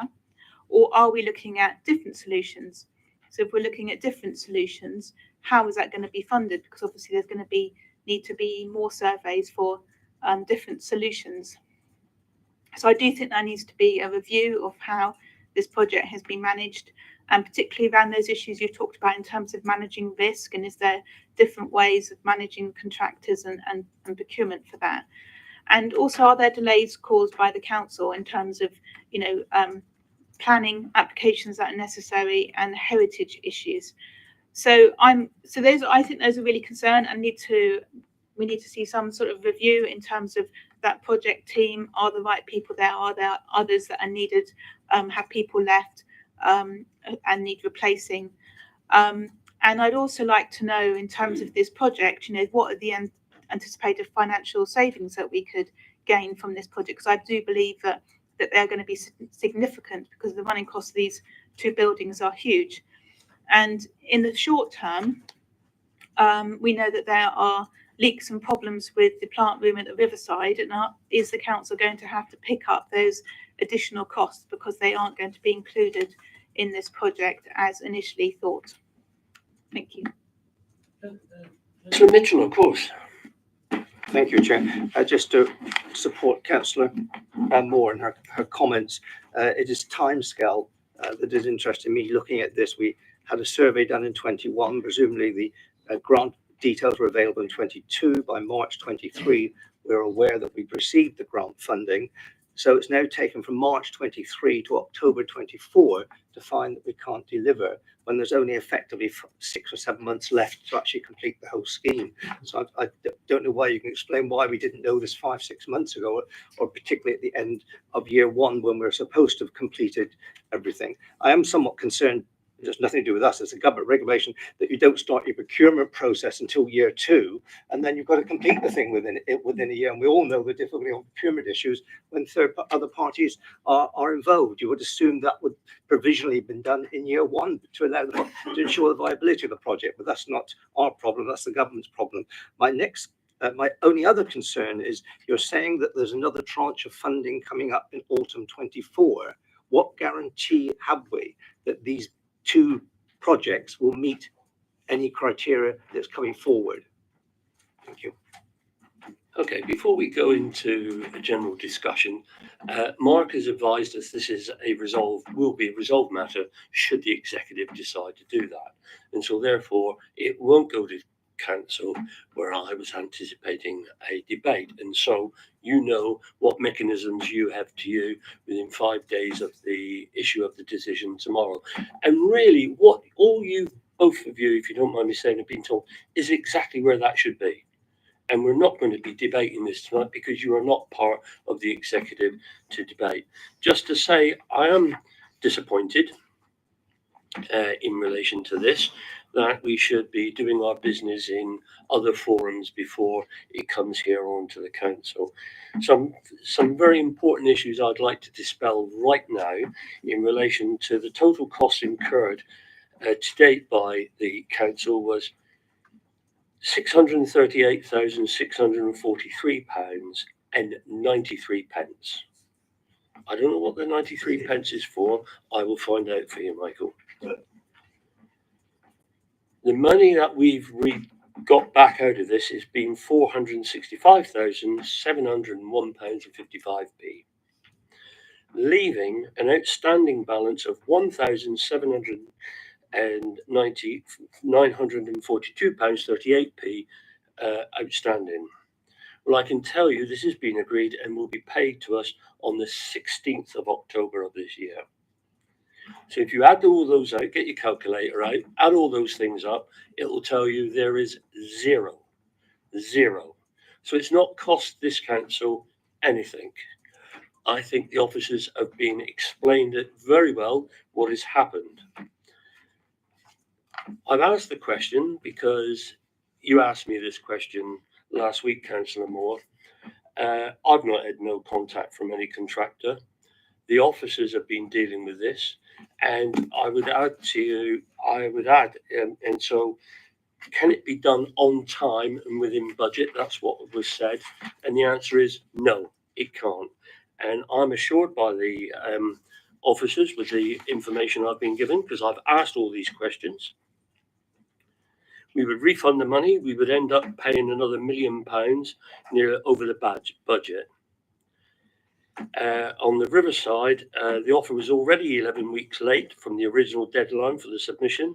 The revised offer was £1 million over, as I said. No drawings on the scope and extent of the roofing works, no indication of areas for closures, duration and locations to be closed or restricted to the public leisure service. No information or costs included for protection in existing finishes and making good internal damage.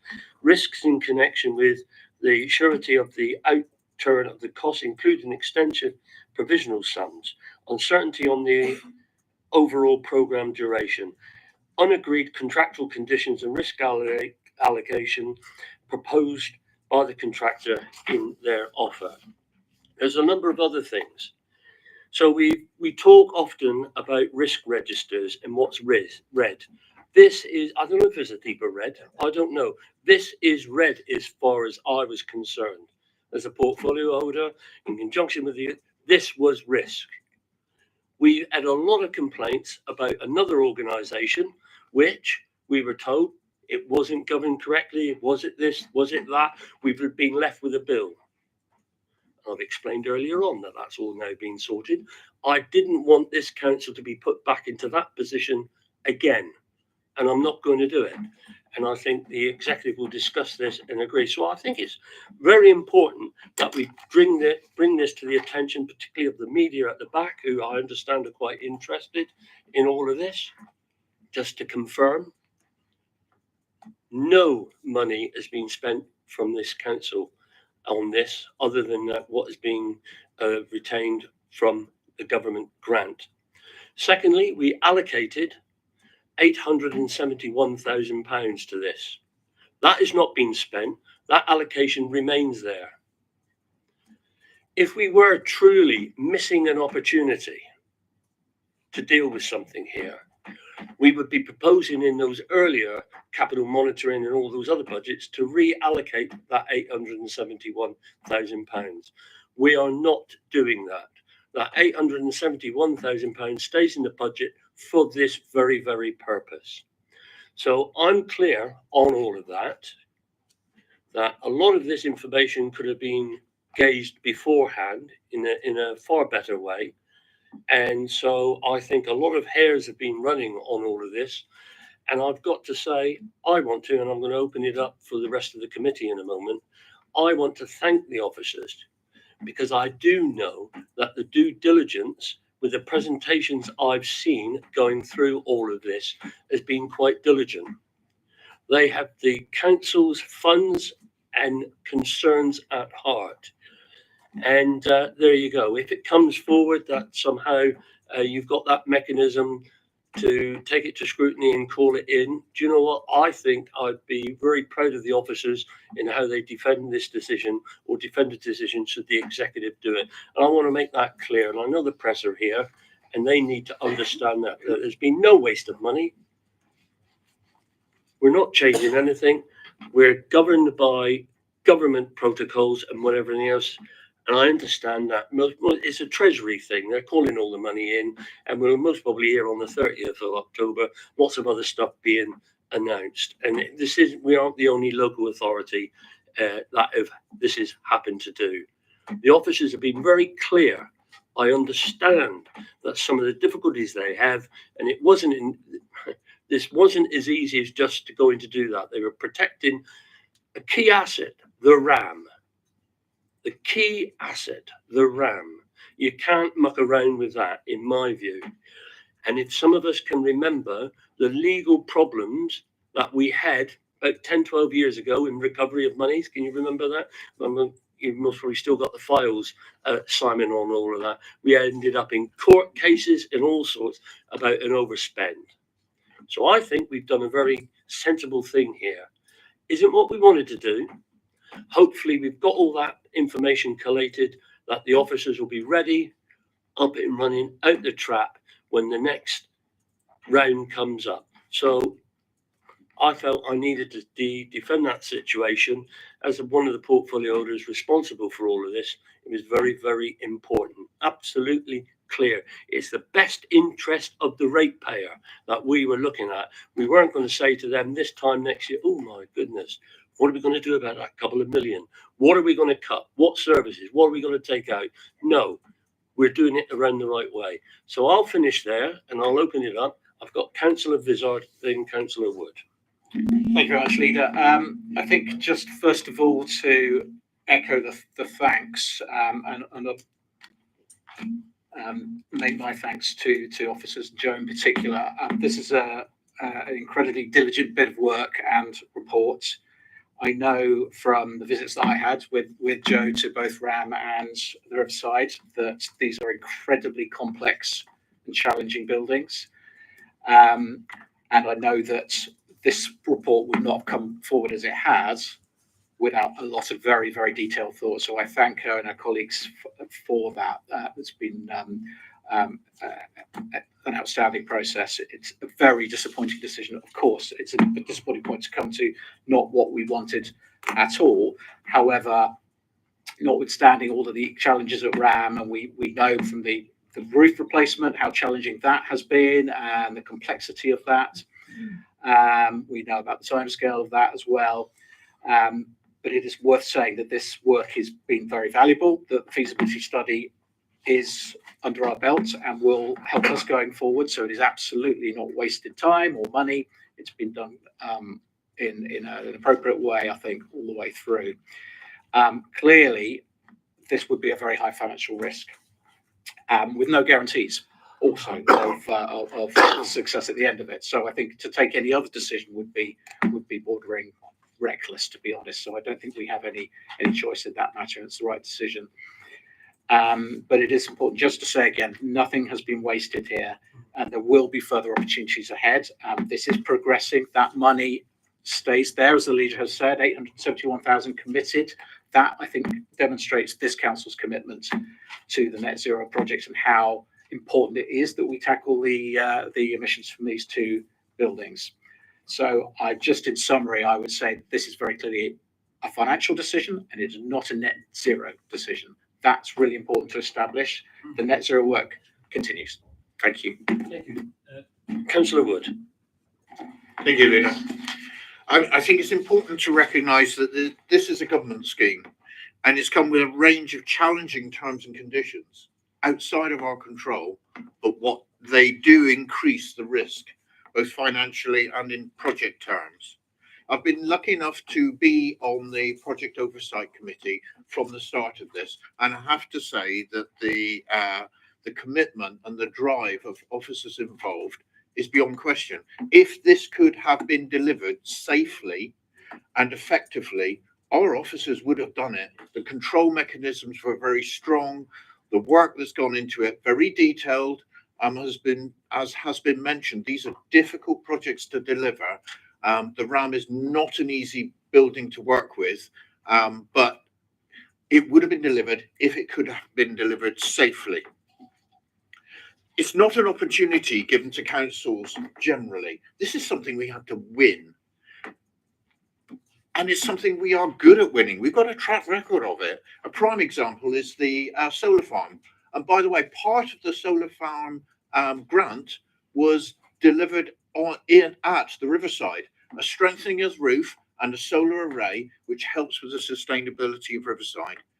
Riverside, obviously, as a leisure portfolio holder, Riverside's a very important resource in our leisure service. And it was very good that we had those solar panels fitted. It helped with the sustainability. And this project, if it had landed, would have really made the difference as well.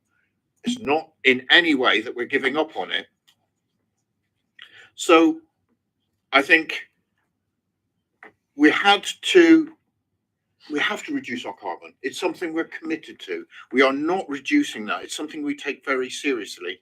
But of course, what we take equally seriously is responsible management of funds, good governance, probity.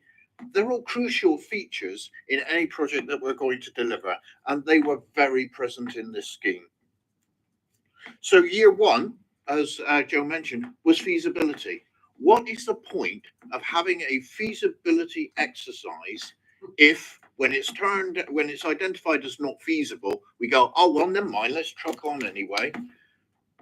We had a look at it. We had a very careful look at it. There was a good project oversight in place that had reached a decision point. There were a number of decision points we went through. We reached a final decision point which said it's no longer feasible within the terms and conditions that are locked into it by the government grant conditions. It was found to be not feasible. We pulled back. It's not the end of it. We have that feasibility, we have that work, we have that groundwork in place. So what are the next steps? We've heard what the next steps are. We're not giving up. This is something we're going to deliver in one form or another. So I think it's been quite illuminating to see the coverage that this has received, when actually what has happened has been appropriate risk assessment and stepping back from something before it becomes a significant financial risk to the council. We've done the right thing. It's been well managed, good governance, and the right decision at the time. But it's pretty clear we're not giving up on this. Thank you, Councillor. Councillor Williams. Well, I'm not sure how I can follow what the two councillors before me have said, but I do want to thank Joe and the team for what can only be described as excellent good practice in due diligence. It is not the outcome that we wanted. None of us wanted this. We all wanted it to go ahead and be successful, but knowing the background detail of all the work that's been carried out, we cannot, in all honesty, go further ahead with this project. So the important thing now is to focus on the positives. We've got some very, very good feasibility work that's been carried out, which will underpin any further applications for grant monies. So again, thank you to the team for this real hard effort and for your open honesty in what is, you know, a disappointing outcome. So I will certainly be supporting the recommendations. Thank you. Councillor Wright, then Councillor Falk. Thank you, Chair. I totally agree with and support everything that the leader and other executive members have said about this report. And like Councillor Wood and the leader and others, there was a group of us that have been involved right from the start, overseeing the progress with the project. So this is not out of the blue at all. So thank you for the way everybody's worded that. I just would like to say something, because I'm really actually very uncomfortable with something here. Simon, if you want me to stop at any point, please just cut me off and dead my mic and throw me to the floor. Because Councillor Moore, you started your question and comments on this report by saying that you've been approached by this particular contractor.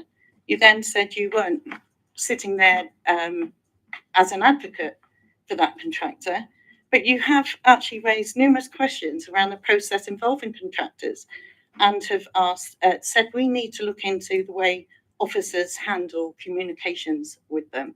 By that very comment, it sounds very much as if you are advocating for this particular contractor. I think we ought to ask ourselves as members, how do we handle it if we're approached by a contractor that is not being contracted to go further forward with a project? How do we handle that? Do we bring it to a public meeting and raise that as if what you've been told is absolute fact without actually checking through and listening to the full debate and the full report? I just think we need to think about that very carefully going forward. That's all I wanted to say. Thank you. Hang on, please. Councillor Foll, I'm going to keep a bit of order here if I can. Councillor Foll. Thanks, Chair. That's 4 very articulate responses. I'm in my jet-lagged state. I'm probably going to do a rather inarticulate response, but I need to call up the phrase, you can't have your cake and eat it. Because it seems to me that we often, from all the parties, quite rightly praise the work of our officers. We can't, on the other hand, when there's political capital to be gained, turn on those officers. I don't think that's appropriate.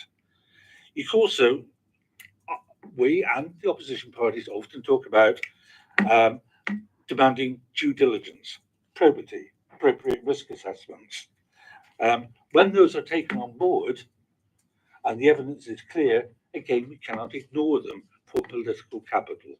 I would fully support the recommendations made here. Thank you, Chair.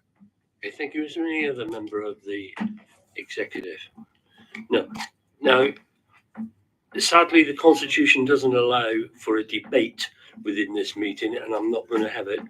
As I said to you, the opposition leaders, there are levers in this that you can pull should you wish, and that may not be, and all those points that you've raised and counterpoints, and I think you may want a conversation afterwards.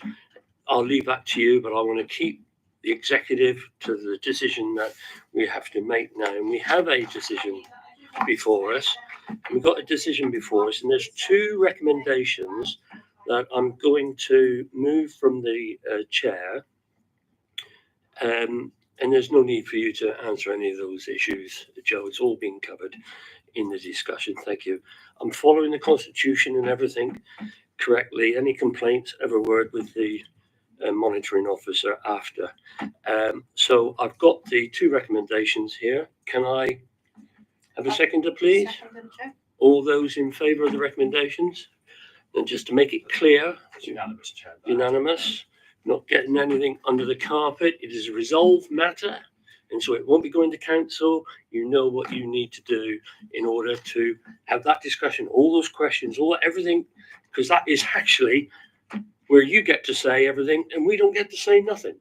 And so that is at a potential scrutiny if you do call it in, which you are entitled to do. And there are a couple of hurdles you have to judge. So I'm almost asking you to do that.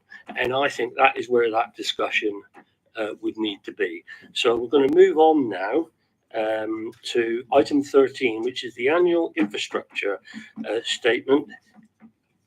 We've got a recommendation here that we're noting this. Ian Collinson. Thank you, Chair. As the recommendation states, this is a report that's brought to you for noting. It's the annual infrastructure funding statement for 23-24. What it does is sets out the infrastructure funding that's been secured, received, committed and spent for SIL and Section 106 monies in that year. It also identifies projects that could benefit from SIL funding, but does not provide any financial commitments. Those projects are contained on what's called the list. So the council has to publish statements annually. And as I said, the recommendation is for the executive to note that statement. I would just want to add really briefly as well that as I think the executive knows, Chair, that both SIL and Section 106 monies are delivered through the planning process, and therefore funding from these sources is inextricably linked to new development, particularly housing development. So this funding, when we do receive it, is a major contributor to the medium-term financial plan. The other thing I'd like to say is that this is a finite resource, difficult to forecast because of the reasons I've set out. So should not be relied upon in itself to fund all of the infrastructure that the city needs. Thank you. Thank you. So it is a report, and I'm pleased that we bring this report because George Marshall told me that we are not obliged to bring it. And I said, well, I want to bring it. A lot of other authorities just stick it on their website, a bit like the annual air quality report. But I believe it should be transparent. It should be out there. And so I always want to see this coming because I think there's a lot of important information. Thank you, Ian. Councillor Mitchell. Just one point which I've raised on the planning team before in regard to Section 106 payments. Quite clearly, often these involve third parties, the health service, education, county, etc. I think it would be helpful if somehow we could collate what they've spent that money on, because we're often getting vast amount, 100,000 here, 200,000 here. We as local representatives or representatives on planning don't know if that money is ever spent in the locality or related to that planning application.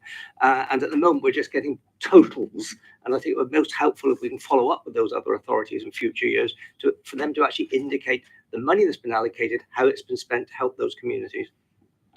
Thank you. And just before I come to you, Councillor Moore, we have been discussing that. Peter Hearn, for those of us who can remember him, used to give us these big sheets and graphs.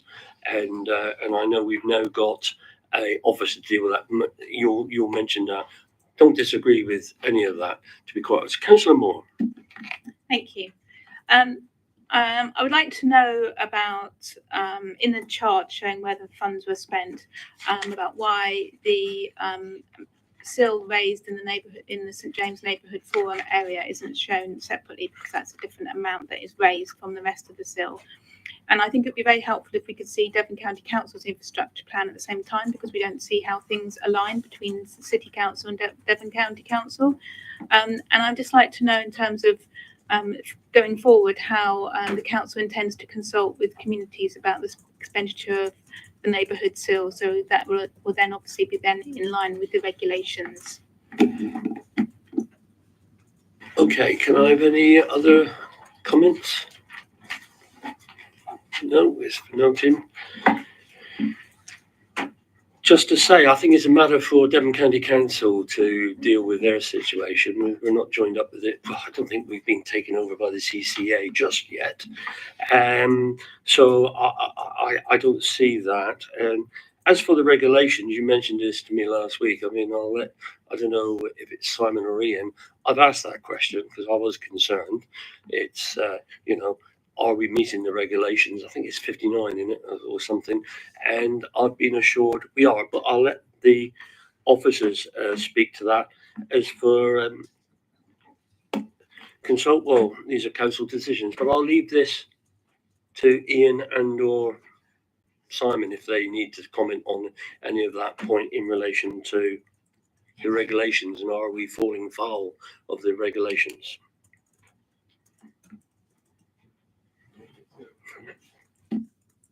So with the neighbourhood portion of SIL, it's not necessary to set that level of detail out in the statement. It's a high level report that we set out. There's lots of information that sits underneath those headline figures that the team collate and have that information, and we use that information on a regular basis. So it's not necessary in terms of this report to produce all of that detailed information, nor how we consult on spend, whether that's for the neighbour proportion or other elements. That those are issues that are outside of this item and this statement. Yeah, just to say, because I'm a chair, so I can do this. Just to say, if we were to go into that granular detail, we'd have to, because you'd have to start attributing to each ward what part, because in many of these projects are citywide projects. So we would have to allocate to each ward. That was the seal created in your ward. And this is the contribution that do you see what I mean? We could be in a real, and what I would fear is a statement like that. If you just put in those are the statements, it would lead people to think, oh, this is our money, we could be spending that. Well, actually, you are part of the bigger, or for the good. Would I be right in assuming that sort of thing? You'd have to go into that granular detail. It wouldn't be a true figure to compare. I just repeat what I've said, that what we're required to produce on the infrastructure funding statement is that high level information. We're not required to go into that granular level of detail, nor on how we consult on elements of that spend. Thank you, Ian. Good politician's answer to that one. Is there anything else about the regulations we need to be told? No? Okay. So we've got the that we note the annual structure statement prior to its publication. So there is the recommendation. I'm going to move that from the chair. Can I have a seconder, please? All those in favour? That's unanimous, Chair. It has been carried. Thank you. We now move on to item 14, the RAM business plan for the Arts Council England National Portfolio Organisation. And there are 3 recommendations here, which I think I'd ask you to read very, very carefully, because that's what we need to address. So who's dealing with this? Is it Ian Collinson?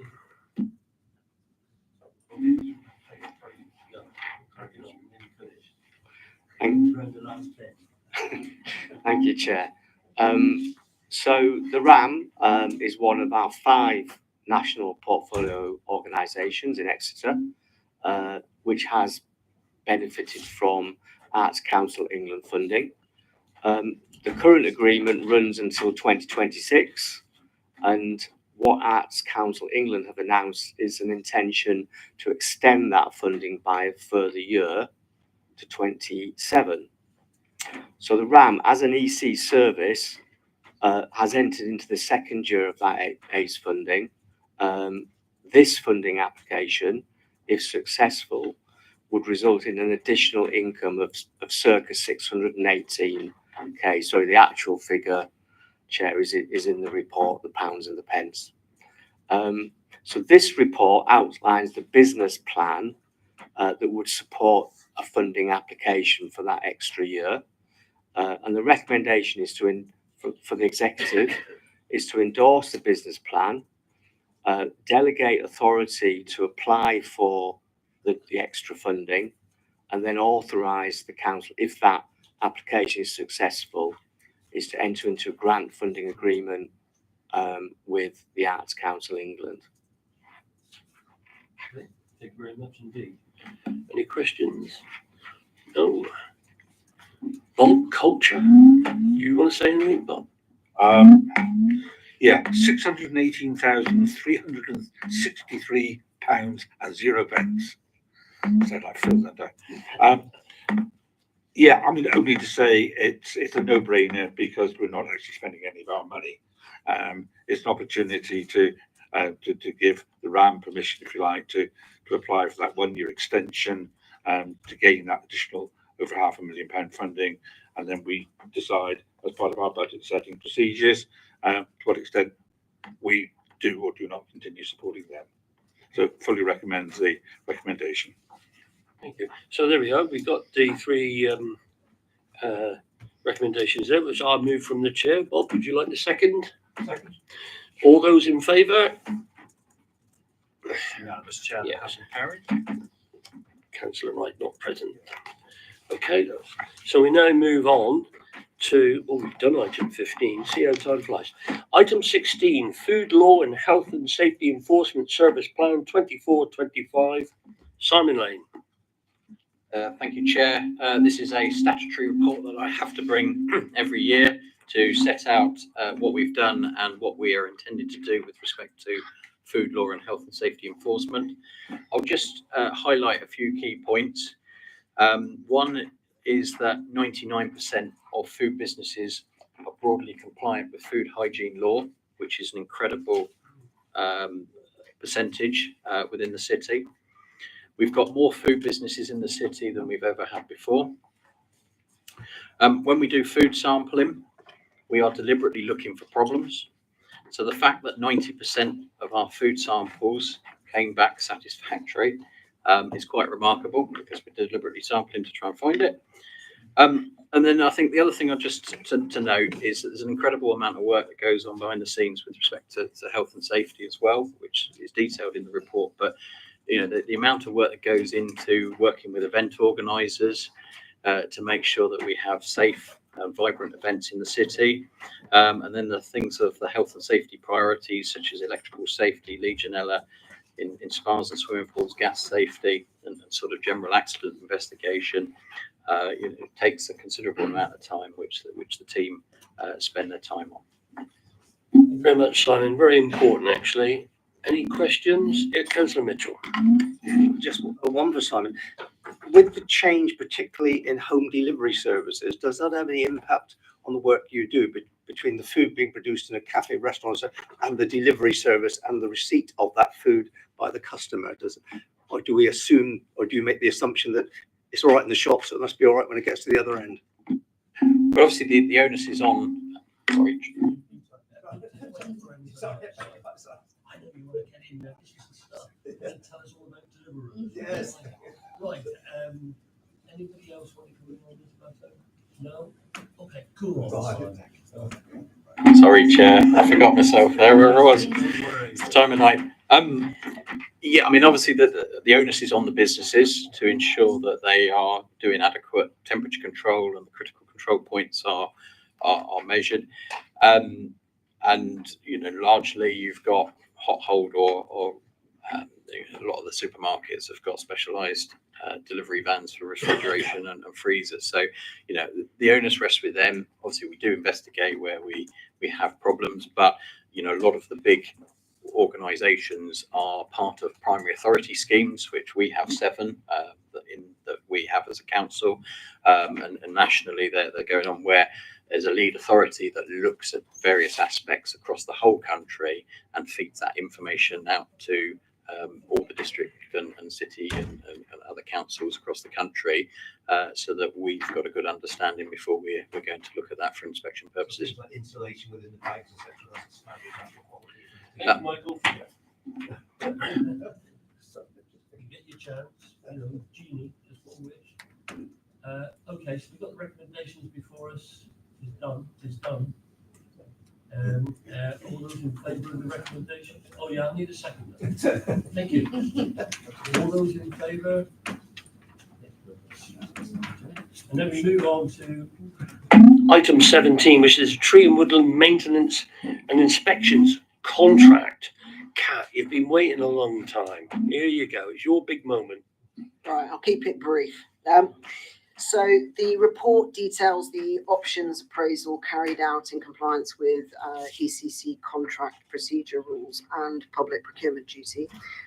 Having noted and evaluated the alternative routes of supply, pursuing an open tender with a view to awarding to a single supplier is considered best value at this stage. The risks inherent in that sourcing strategy are mitigated by our existing legal contract processes. The contract is fully funded. We currently have a single source supplier as is, so it goes with the existing process. And the appraisal outlines the appraisals are the only viable options in accordance with our legal requirements. Thank you, Kat. Michael, Councillor.